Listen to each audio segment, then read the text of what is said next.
Olá pessoal, hoje vamos falar sobre a quinta providência divina, como Yomi no Mikoto, que representa o trabalho da entrada e saída dos alimentos no corpo humano e da subida e descida da umidade no mundo. Quando a gente corresponde bem a essa providência, a gente consegue a graça do sistema digestório saudável e a gente não tem problemas com a chuva. E como a alimentação está diretamente relacionada aos nossos gostos, é importante a gente tomar muito cuidado para a gente não satisfazer demais as próprias vontades, acumulando a poeira do amor próprio, que é quando a gente consome demais aquilo que a gente gosta, né? E essa poeira, ela se reflete em vários aspectos da nossa vida. Quando a gente cuida bem demais dos nossos filhos ou das pessoas de quem a gente gosta, fazendo todas as suas vontades. Para corresponder sempre a esse trabalho de Deus Parens e para a gente merecer a graça em relação a essa providência, a gente vai estudar as características espirituais da enguia, que foi o animal que o Oyasama utilizou como exemplo para explicar a providência. No livro da doutrina é nos ensinado que Deus Parens chamou uma enguia do leste e uma cobra preta do oeste. A enguia foi utilizada como a quinta providência, como o Yomi no Mikoto, e a cobra preta como a oitava providência, o Tonomi no Mikoto. E ambas, sendo da posição leste-oeste, uma de frente para a outra, né, elas trabalham juntas inseparavelmente. Sobre a enguia, as enguias são animais muito antigos, do tempo dos dinossauros, e apesar de serem muito conhecidas e bastante consumidas em todo o mundo, as enguias em seu habitat natural ainda são um grande mistério para o ser humano em vários aspectos. Tem várias espécies de enguia por todo o mundo, né? Mas no geral, a enguia é um peixe alongado e bastante escorregadio, que desliza com facilidade por qualquer lugar, conseguindo entrar e sair tanto pela cabeça quanto pela cauda. A enguia é um peixe que na fase adulta vive em água doce, mas migra para o mar para poder se reproduzir, né? Ninguém sabe como as enguias percebem o momento para migrar, mas é provável que alguma coisa as chame, né? Não sei se são todas, acredito que sim, mas elas sofrem várias metamorfoses ao longo da vida para poder se adaptar à água doce ou à água salgada. E depois que elas vão para o mar, elas simplesmente desaparecem da vista humana. Nunca ninguém conseguiu ver ou seguir uma enguia adulta durante a migração para o mar. Em consequência disso, ninguém sabe exatamente como elas se acasalam, nem a profundidade ou o local exato da desova. É um mistério. Mas, segundo os pesquisadores, elas viajam, né, podem viajar até 4.000 quilômetros sem se alimentar, né, orientando-se pelas barreiras térmicas para chegar exatamente no local onde elas nasceram. E quando ela chega nesse lugar, a enguia faz a desova e como nunca se viu uma enguia adulta voltar depois disso, né, supõe-se que ela morre devido à exaustão, por não se alimentar durante a migração. E depois que os ovos eclodem, a corrente marítima ajuda os peixes a voltarem para os rios e para os lagos. E por algum motivo, cada espécie de enguia sabe exatamente onde nasceu e para onde deve ir. Bom, sobre as características espirituais da enguia, né? A enguia, ela começa a vida no mar, vai para as águas doces e depois de adulta volta para o local onde nasceu para ela poder se reproduzir. A sua vida é um grande ciclo que começa no mar e termina no mar. E o ciclo d'água também é algo semelhante, né? As águas sobem para os mares, para os rios, formam as nuvens e depois elas voltam em forma de chuva para começar um novo ciclo, né? E se a gente parar para pensar bem, o nosso sistema digestório também é um grande ciclo em que os alimentos entram e saem constantemente. Tudo é trabalho da mesma providência. Mas apesar de ser um ciclo, tem uma ordem nisso, né? Assim como a enguia primeiro vai para os rios, vai para os lagos, para depois voltar para o mar, o reverendo Keiichiro Moroi, ele fala que o mais importante no nosso corpo é a saída. Primeiro sai, depois entra. E se a gente não soltar o que deve sair, a gente não consegue se alimentar direito. E ele fala que acontece a mesma coisa com a água. Primeiro a água sobe e depois ela desce. Se ela não subir, não vai formar as nuvens de chuva. E o que isso representa, né? Isso representa para nós o espírito de oferecimento, que consiste em primeiro oferecer, né? Para então ter o merecimento de receber. O mestre diz que a gente não pode errar essa ordem. Esse é o grande ciclo, né? Que todos devem conhecer como a lei do retorno, de que tudo que vai, volta. Então, em vez de a gente se preocupar com as coisas que a gente quer receber, a gente deve se preocupar antes de tudo com as coisas que a gente pode oferecer de melhor para as pessoas, né? para Deus e para os próximos, né? E é assim que a gente tem o merecimento da lei do retorno da melhor forma possível, né? Ainda vale lembrar que todos os instrumentos utilizados por Deus Pares representam a humildade, e a humildade dessa providência consiste em ceder e colocar sempre o outro em primeiro lugar, mesmo que isso signifique deixar as próprias coisas um pouco de lado. Colocar o outro em primeiro lugar é uma forma de cultivar o espírito de oferecimento que reconhece que primeiro a gente deve se dedicar e ajudar sempre o próximo. Se a gente fizer sempre as próprias coisas primeiro, não oferecer o máximo que podemos, né? Que seja tempo, dinheiro, esforço, trabalho, o que quer que seja, né? Deus Pares não vai conseguir exercer a sua providência e o retorno vai acabar sendo limitado também, né? Na nossa oração, não sei se dá pra ver direito, né? A gente faz os movimentos assim, né? Isso representa limpar as poeiras, mas também pode significar, né? Voltar o espírito pro outro, ser humilde e respeitar a Deus e as pessoas, né? Por isso, né? A humildade é muito importante. E essa humildade consiste também em possuir e consumir apenas aquilo que é necessário. Quando a gente come o suficiente, quando as coisas que estão em nossas mãos são bem utilizadas, e quando a gente se desprende daquilo que a gente não precisa, o nosso sistema digestório também faz a mesma coisa, né? Pegando e aproveitando tudo que é necessário e se desfazendo daquilo que não precisa e que a gente não pode acumular. Além disso, o espírito de oferecimento também consiste na gratidão e na retribuição. A gente precisa cultivar isso principalmente em relação a Deus Pares, né? Que nos concede a vida, o corpo e tudo que a gente precisa para ser feliz. A gente pode transmitir os nossos agradecimentos através da oração e a gente pode retribuir, né, as graças que Deus Pares nos concede através da ajuda ao próximo, né? E da prática da salvação, né? Ter gratidão e retribuir a Deus Pares é como devolver aos céus a água que Ele nos concede. E com isso, Deus Pares fica contente e nos concede novamente a chuva. E assim o ciclo se mantém. Por isso é muito importante, né, saber ser grato e saber retribuir a Deus Pares. E é muito importante também saber agradecer e retribuir a todas as pessoas à nossa volta, a começar pelos nossos pais. O cuidado de uma geração para outra também faz parte de um grande ciclo, né, em que a gente cuida uns dos outros, né? É fundamental não entrar em desarmonia com os nossos pais, porque eles são as raízes que, quando bem cuidadas, né, refletem nos nossos filhos, que são os frutos, né? E se nós mesmos não tivermos tempo para cuidar e se dedicar para os nossos pais, dando exemplo, os nossos filhos também não vão ter tempo para nós, e mesmo que a gente cuide muito bem deles, né, os filhos não vão retribuir esse esforço. Por isso a gente precisa sempre refletir se a gente está sabendo agradecer e retribuir aos nossos pais e principalmente a Deus Pares, né? O mestre Keiichiro Moroi diz que ter gratidão, retribuir, cuidar dos pais e cuidar das origens, né, é o que corresponde a essa providência. Ainda, né, como a enguia tem essa característica da livre circulação, né, de entrar e sair livremente pelos lugares, tanto pela cabeça quanto pela cauda, ela representa a liberdade de poder passar pelos locais que deseja, né? Quando a gente tem o merecimento, a gente consegue trabalhar, estudar e frequentar os lugares desejados, né, sem ter maiores problemas, né? E essa liberdade também está relacionada ao sentimento de liberdade, né?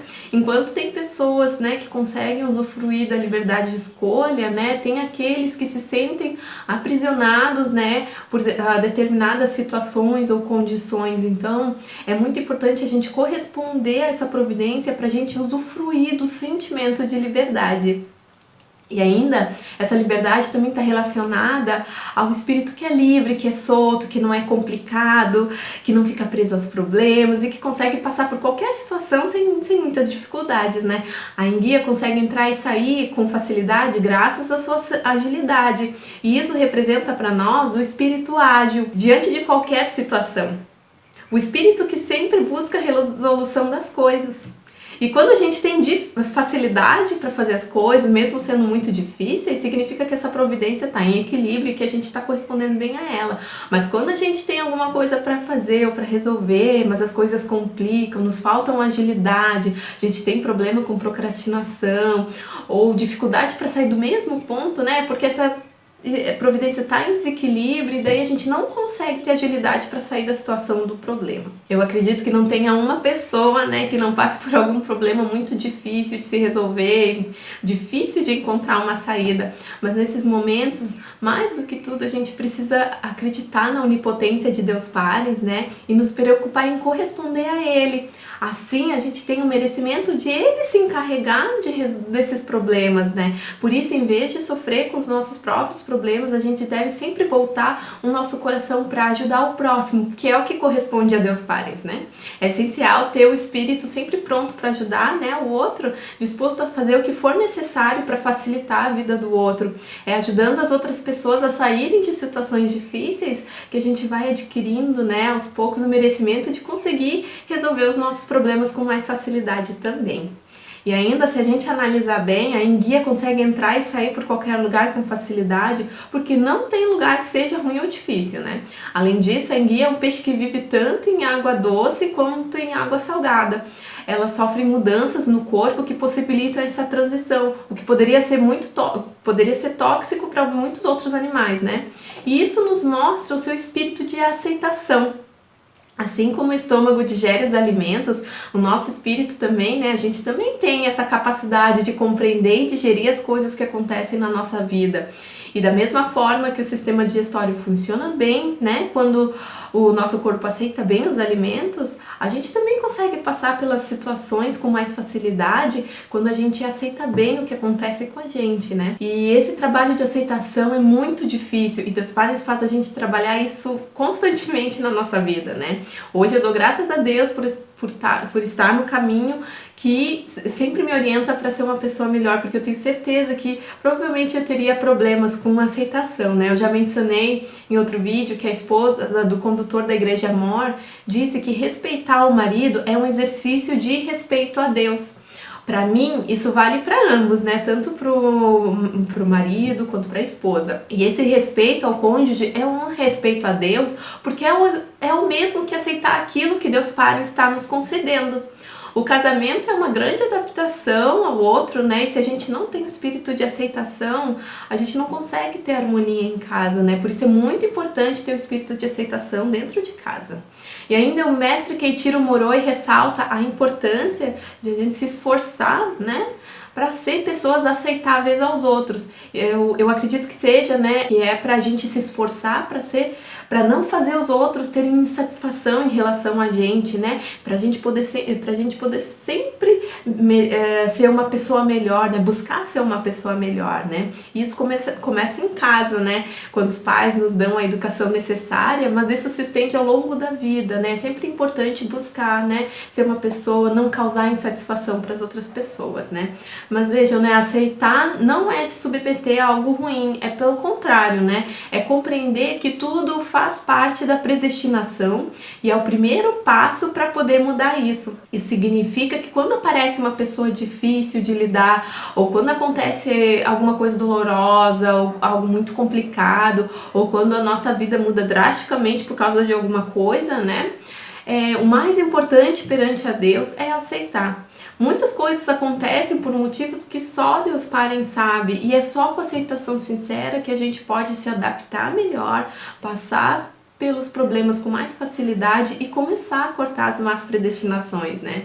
Minha mãe costuma dizer também que é muito importante cada um de nós aceitar a responsabilidade que vem das vidas anteriores e que a gente não pode fugir disso, né? Muitas vezes a gente não compreende qual é a nossa missão, a nossa responsabilidade, né?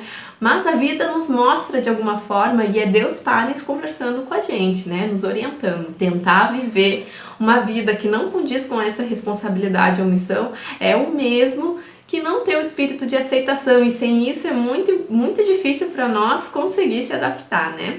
Dessa forma, né, é muito importante ter a aceitação para o que quer que seja, né? E por incrível que pareça, quanto mais aceitação, mais sentimento de liberdade a gente sente, né? E quando a gente consegue aceitar bem a situação, a gente consegue se adaptar como a enguia que sofre a metamorfose, né? E com isso a gente desenvolve uma qualidade da enguia que todo mundo tem, que é a versatilidade. Quando a gente é versátil, a gente tem facilidade para se adaptar às mudanças, a gente consegue se mover com bastante agilidade, e também quando a gente tem quando a gente tem habilidade para aprender e realizar qualquer tipo de tarefa ou atividade, né? Cultivar a versatilidade é muito importante, né? Mas a gente cultiva isso através do espírito de aceitação diante de qualquer coisa, né? Não ter aceitação a alguma coisa é o mesmo que uma enguia que se recusa a mudar de água ou se recusa a metamorfosear, né? Desperdiçando a versatilidade que tem e interrompendo o ciclo. Quando a gente é pouco versátil ou quando a gente tem muita dificuldade para realizar alguma coisa, né? Quando os outros precisam, é muito provável que haja algum problema na aceitação, né? A gente não precisa saber fazer de tudo, né? Mas é essencial aceitar as tarefas que nos pedem, né? E procurar sempre ser útil nos locais onde a gente está, né? Em casa, no trabalho, na igreja, né? Onde quer que seja.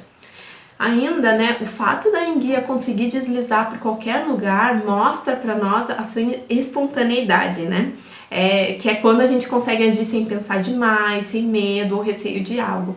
O mestre Keiichiro Moroi ressalta que a gente deve ser espontâneo, principalmente para agradecer, para se desculpar ou para pedir algum favor, né? A espontaneidade, quando está em equilíbrio, nos permite fazer coisas livremente, sem cerimônia, permitir ir por lugares desconhecidos sem medo e deslizar sem ficar aprisionada. Mas, né, devido a certos acontecimentos, muitas pessoas acabam perdendo ou até já nascem sem essa naturalidade, sendo pessoas que pensam demais, com muita vergonha, que são muito cerimoniosas, receosas e até mesmo desconfiadas, né? Mas a gente precisa tomar muito cuidado porque isso não corresponde a essa providência. E a perda da espontaneidade também está muito relacionada à falta de aceitação do que vem depois.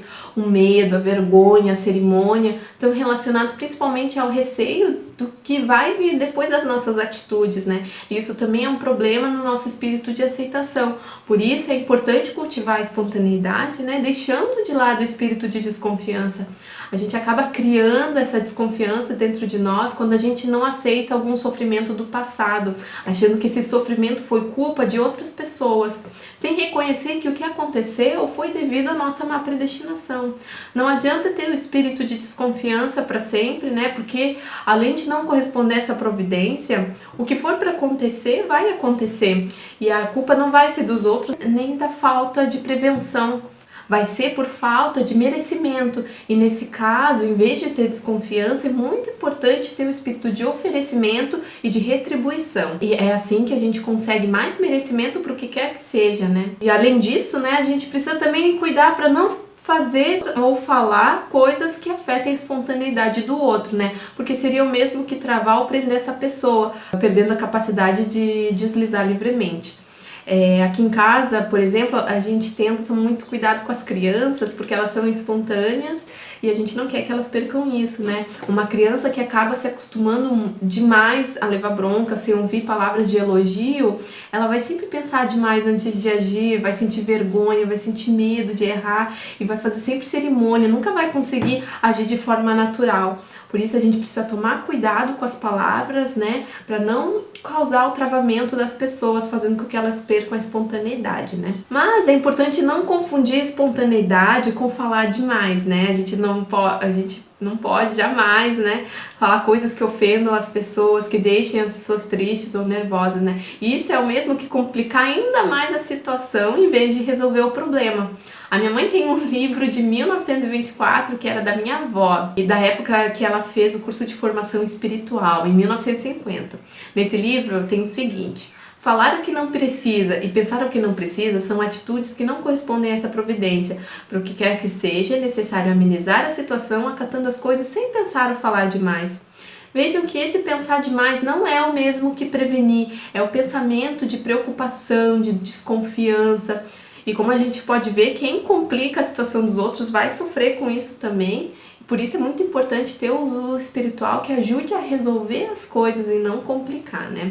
Assim a gente consegue corresponder a essa providência. E para corresponder a essa providência também é muito importante a gente não acumular o amor próprio. Na explicação a gente tem o seguinte: É o espírito que não se importa com os outros, desde que tudo esteja bem consigo mesmo. Mimar e ser conivente com os próprios filhos, deixando-os ter insatisfação por comida e vestimentas, não educar naquilo que deve ser educado, não advertir sobre as más condutas, deixando-os fazer tudo o que quiserem, não é correto.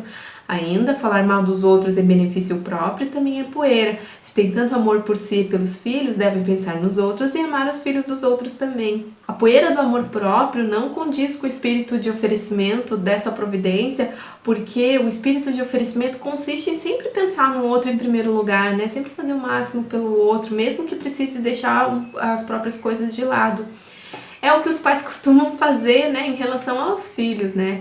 Mas é importante ser assim em relação a todas as pessoas que precisam de ajuda, né?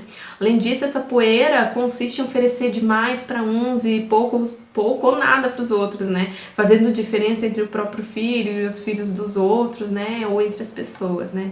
Sobre o cuidado com os filhos, o primado da sede do Brasil fala o seguinte: deve-se dar atenção tanto para o filho próprio como para o filho dos outros. Dentre alguns versos deixados pelo primeiro Shimbashira, temos: educar e criar o filho dos outros como se fosse o próprio filho. Esta é uma atitude deste caminho. Se educarmos os filhos dos outros, de outras pessoas e os próprios sem nenhum tipo de discriminação, estaremos colocando em prática o ensinamento de que somos todos irmãos. E creio que esta é a forma de se comportar como fiel deste caminho. Como essa providência, a providência do ciclo, da lei do retorno, é de extrema importância a gente cuidar dos nossos filhos para que eles não sejam mimados, acostumados a receber de tudo ou a ter todas as vontades realizadas, né? Antes de eles serem nossos filhos, eles são filhos de Deus Pares, que Deus Pares nos concedeu para que a gente cuidasse e guiasse da melhor forma possível, né? E além disso, se a gente sempre cuidar dos filhos dos outros com o mesmo amor, carinho e atenção, os nossos filhos serão cuidados diretamente por Deus Pares. O Primaz ainda traz um episódio da vida de Oyasama muito importante sobre os alimentos e sobre o espírito de oferecimento, né? É o episódio 160, Escolha de Kaki. Nesse episódio, Oyasama escolhe e pega o kaki que tem a pior aparência, né? E oferece para Osame. E oferece para Osame os kakis mais bonitos, né? Vendo isso, o Osame pensa: de fato, Oyasama escolhe, mas ela escolhe diferente dos seres humanos comum, ela escolhe o que está pior. Esse é o amor de Oyasama, ela deixa os mais saborosos para os filhos, para que eles desfrutem. Esse é realmente o amor de Oyasama, né? E o Primaz finaliza com o seguinte: qualquer pessoa com seu amor próprio procura sempre comer aquele que está mais bonito, aquele que é mais apetitoso, mas Oyasama age ao contrário. Acredito que este é um ponto importante que devemos aprender na vida modelo. Vejam como é importante, né, ter o sentimento de oferecer o melhor para os outros, né? Isso é o que Deus Pares deseja de todos nós. Como podem ver, né, esse amor, a poeira do amor próprio não tem nada a ver com autoestima ou com amor próprio, né, que consiste em valorizar a si mesmo, né? Esse amor próprio, que é poeira, né, consiste em escolher aquilo que convém para si, né, o que é melhor para si, em fazer discernimento ou ter preferências inadequadas, né? Vem do sentimento de escolher aquilo que a pessoa gosta mais, dando preferência, fazer diferença entre os alimentos e as pessoas, né? Preferir e consumir muito determinado alimento, que muitas vezes nem são tão nutritivos assim, né? E deixar de comer aquilo que é saudável, dizendo que são ruins, é o mesmo que preferir tratar melhor uma criança ou uma pessoa, né? Ignorando as outras. É importante evitar isso, porque é o mesmo que não ter o espírito de aceitação em relação ao que não gosta. E a nossa vida não é feita só das coisas que a gente gosta, né? Então, é comum a gente ter preferência, mas a gente não pode escolher os alimentos, né? A gente deve comer de forma equilibrada, alimentos que nutrem o nosso corpo. E da mesma forma, mesmo gostando ou não de uma pessoa, né? A gente não pode nunca fazer diferença oferecendo coisas boas para uns, ignorando os outros, né? A gente deve sempre oferecer o que a gente tem de melhor, né? Para quem quer que seja, né? Isso é ter o espírito de oferecimento e de aceitação de verdade. Agora eu vou falar sobre como eu me Mikoto no corpo humano. Como eu disse antes, a enguia é um peixe alongado, escorregadio, que desliza por qualquer lugar. Deus Pai nos escolheu essa característica de ser alongada e de deslizar sem ficar preso a nada para a formação do nosso sistema digestório, que é um sistema bastante longo, com várias etapas, que não pode prender nem soltar demais. Quando a gente está bem e saudável, a gente consegue evacuar e se alimentar sem dificuldade, né? Ou restrição, fazendo com que a entrada e saída dos alimentos funcionem bem. Qualquer problema relacionado a esse sistema digestório mostra que tem algum problema com essa providência. Refluxo gastroesofágico, constipação, câncer de cólon, câncer gástrico, são alguns exemplos relacionados com a quinta providência e por isso com a oitava providência também, porque as duas trabalham juntas, né? No mesmo livro da minha mãe que eu citei anteriormente, tem o seguinte: se devido ao amor próprio, o mais importante é apenas a si mesmo e a própria família, deixando de lado os outros, tendo um espírito de desconfiança, de preocupação, a pessoa pode acabar tendo estômago fraco. Então, deixar de ajudar quem precisa, né, dando importância apenas para si mesmo e para a própria família, é o mesmo que deixar de ter o espírito de oferecimento, e por isso um dos órgãos afetados é o estômago. Mas eu acredito que o trabalho dessa providência não seja apenas no aparelho digestório. Como Yasama disse certa vez, o que alimenta o corpo são as veias, o que alimenta a terra são os rios. Por isso eu reflito que a alimentação do corpo não acaba no intestino. A alimentação do corpo se estende até os vasos sanguíneos.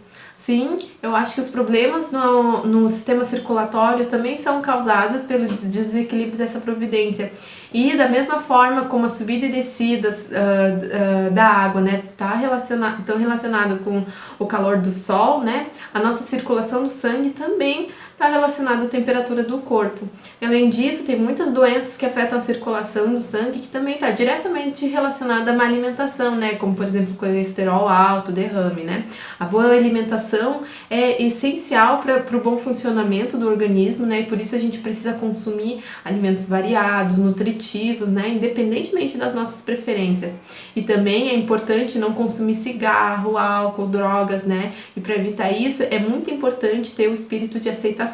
A aceitação é fundamental para o equilíbrio dessa providência. Quando meu irmão tinha 15 anos, ele foi morar comigo na igreja lá de São Paulo, né? Acho que ele teve muita dificuldade de se adaptar, fazia muita cerimônia e com o tempo ele começou a reclamar de dor de estômago. Por coincidência ou sorte, o vizinho era médico e recomendou que meu irmão voltasse para Porto Alegre, né, com a família e fizesse exames para ver o que era. Quando ele voltou para casa e fez os exames, a gente viu que meu irmão estava num estágio bem avançado de úlcera péptica do adenal e que com o tempo poderia ter um risco de desenvolver o câncer, né?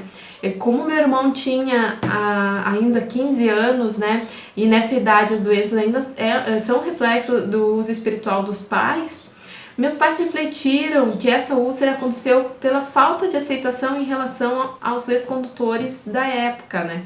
Eles não conseguiam aceitar de jeito nenhum a severidade deles e eles tinham muita insatisfação, mas eles conseguiram refletir sobre isso e o meu irmão conseguiu melhorar aos poucos com o tratamento, né?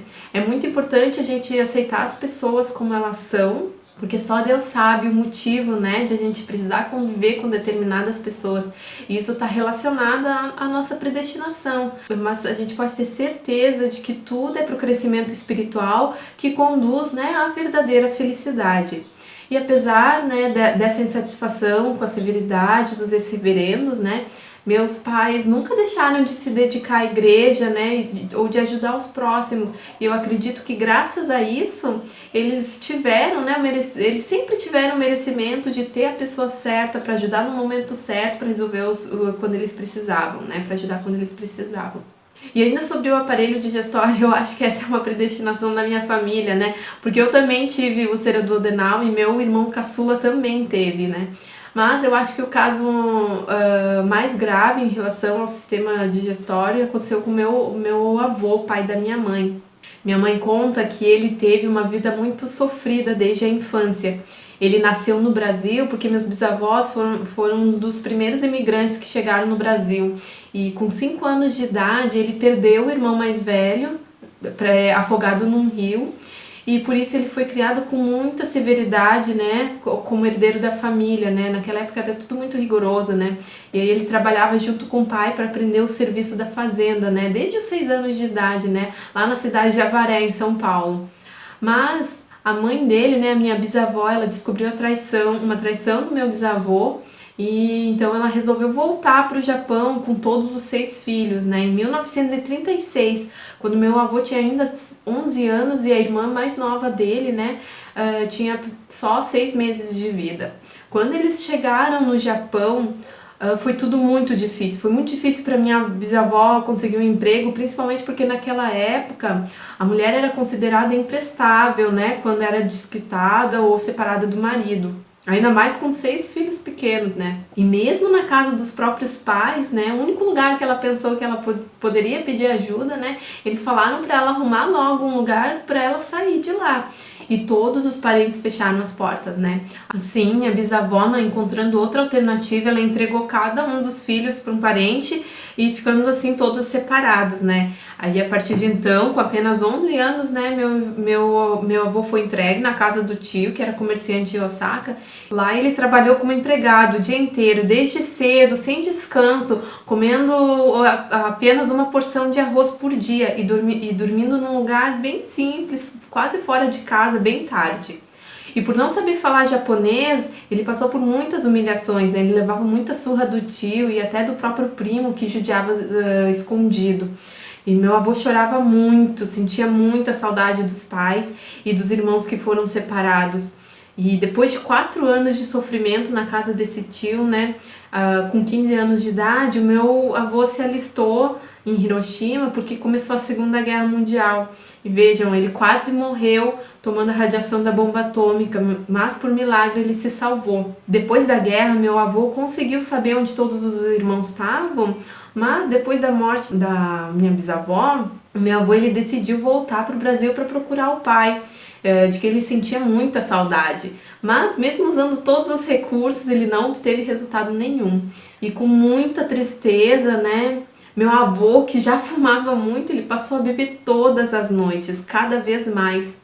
E a minha mãe conta que ele repetia sempre a mesma coisa bêbado, né? Ele dizia que se a mãe dele tivesse perdoado o pai, se não tivesse ido para o Japão, os irmãos não teriam passado por tanta tristeza, dor e sofrimento, e a irmã dele, a Ryoko, não teria se suicidado. Com o tempo, meu avô teve câncer de estômago e minha mãe disse que meu avô nunca conseguiu perdoar a mãe dele, a minha bisavó, né? Disse que ele se foi tendo muito ressentimento dela, porque ele sempre acreditou que todo o sofrimento de todos foi causado pela decisão da mãe. E a minha mãe disse que faltou um pouco, faltou a aceitação por parte dele, porque ele nunca compreendeu que a vida dele era a predestinação dele, né? E isso refletia muito na bebida e no cigarro que ele consumia, né?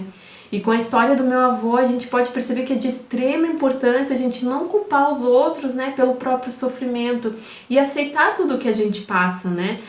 Deus Pai nunca faz ninguém sofrer sem motivo. Tudo que acontece é devido à nossa própria predestinação. E passar pelas situações aceitando com sinceridade é o primeiro passo para a gente não precisar passar de novo, né? Seja nessa vida, seja na próxima. E tudo é para evolução espiritual. E vejam como a poeira do amor próprio, né, afeta a vida dos outros. Meu avô e todos os irmãos sofreram muito por causa disso, né? Eles eram muito maltratados, né? Tinha muita diferença de tratamento. E uma das irmãs até se suicidou. Eu conheço muitos relatos de pessoas que por algum motivo precisaram ficar na casa de parentes ou conhecidos, onde sofreram muito, né, por causa disso. E para evitar, é muito importante a gente tratar todos igualmente, né? Dando amor, carinho e atenção, sem dar preferência a ninguém, né? Sem fazer diferença de tratamento. Agora vou falar sobre Kumoyomi no Mikoto no mundo, né? Kumoyomi no Mikoto é a providência da alimentação e por isso é dos alimentos também. E eu acredito que esteja relacionada à habilidade de cozinhar. E essa habilidade depende muito da intenção da pessoa de querer contentar os outros, de querer oferecer o seu melhor através da comida. E para corresponder a essa providência, né, a gente deve sempre agradecer a Deus Pai pelos alimentos que Ele nos concede, jamais desperdiçar essa graça divina. Quem desperdiça, escolhe, joga fora, deixa sobrar ou deixa apodrecer os alimentos, né, vai causar o equilíbrio dessa providência e Deus Pai não vai conseguir exercer seu trabalho, né. E sobre o desperdício, o Yasama ensinou para nós, né, não desperdice nem mesmo uma folha de verdura, e mesmo as sobras nutrirão, né, isso não é miséria. Esse ensinamento mostra que a gente não pode desperdiçar nem antes e nem depois de preparar comida. Na casa de divulgação, a gente aproveita tudo que pode, folhas de beterraba, talo de brócolis, talo de couve verde, de couve-flor, de salsinha, a gente coloca tudo no arroz, na polenta, no refogado, ou então a gente faz uma torta salgada só de talos, né? E meus sogros também não jogam nada fora, eles fazem composteira e tudo que é casca vão para as plantas, né? Acredito que esse esforço em aproveitar ao máximo, né, dos alimentos corresponde muito a essa providência, né, e contenta muito Deus Pai e Oyasama. Sobre alimentação, né, é muito importante também diversificar os alimentos, não consumindo demais só aquilo que a gente gosta.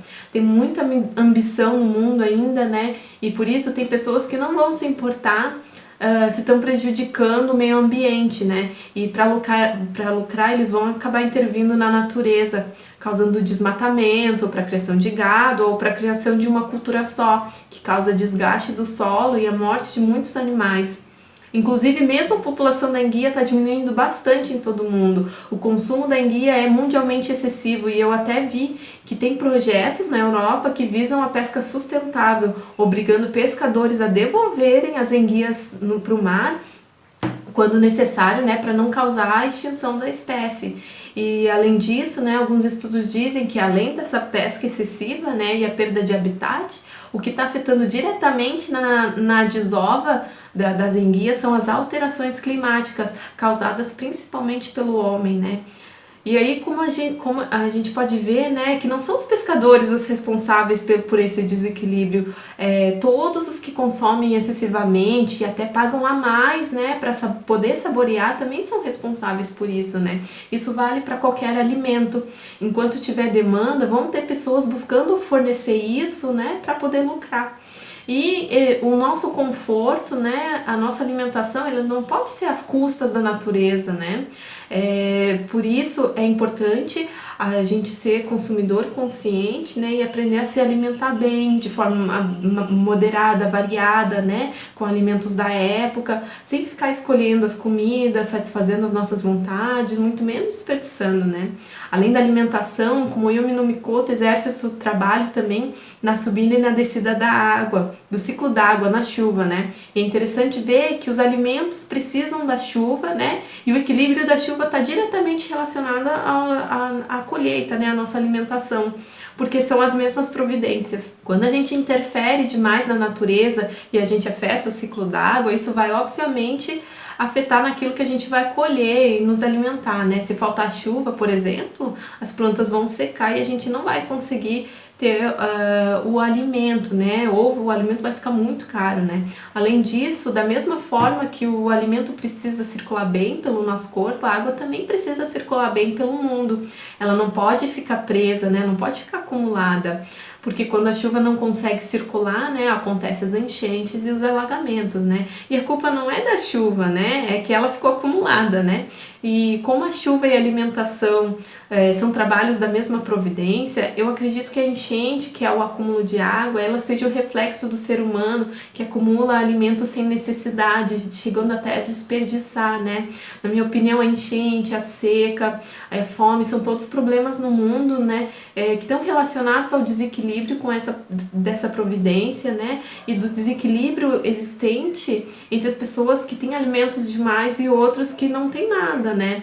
Eu acredito muito que o dia que o ser humano conseguir deixar de ter o amor próprio, né, se preocupar com todos igualmente, conseguir oferecer o que tem de melhor, sem discriminação e sem fazer demais para uns ou para outros, a graça da chuva e da alimentação também vai ser igual para todo mundo e a gente não vai ter problemas como a fome ou a desnutrição. Vale lembrar que isso não foi dito diretamente pela Oyasama, porque em nenhum momento ela relacionou os problemas naturais com as providências, nem relacionou as providências com as poeiras ou com as doenças. Tudo são estudos de grandes mestres, né? Mas como tudo que acontece no corpo e no mundo é reflexo do uso espiritual do ser humano, eu acredito que a gente pode refletir sobre a relação existente, né, entre as providências, as poeiras, as doenças e os problemas da natureza para ajudar a gente na reflexão e na evolução espiritual, né, de cada um, né. Acredito que o fato de Oyasama não ter relacionado as providências com as poeiras ou com as doenças se deve ao sentimento de julgamento ou de culpa, né, que as pessoas têm. E eu acho que a Oyasama não relacionava, né, não fazia isso para ninguém ficar julgando ou culpando as outras pessoas, nem também para não ficar apontando os defeitos, né? Cada um deve fazer a reflexão por si, né? E a gente jamais pode julgar alguém, né? Porque é só Deus Pai que conhece tudo sobre a alma da pessoa. Sempre que alguém pedia a salvação, a Oyasama animava e confortava a pessoa, incentivando a fazer a oração e a salvar os outros. Em nenhum momento ela falava coisas do tipo, você tá com essa enfermidade por causa de tal poeira, né? Então a gente também, né, precisa tomar isso como exemplo, né, e sempre animar e confortar a pessoa e falar para fazer a oração, para salvar as outras pessoas, ajudar o próximo. Assim, essa pessoa que está passando por algum sofrimento vai conseguir alcançar naturalmente a salvação, né, sem que a gente precise falar alguma coisa que machuque, né, ou que ela possa não gostar. É importante a gente estudar a doutrina, sim, mas é para a gente poder evoluir espiritualmente, para a gente poder buscar, né, sempre ser uma pessoa melhor e principalmente buscar corresponder a Deus Pares, né, para tentar contentar Deus Pares. E eu espero, né, que esses estudos estejam contribuindo um pouco para isso. Mês que vem eu vou falar sobre a Sexta Providência, espero que vocês tenham gostado. Muito obrigada pela atenção e até a próxima!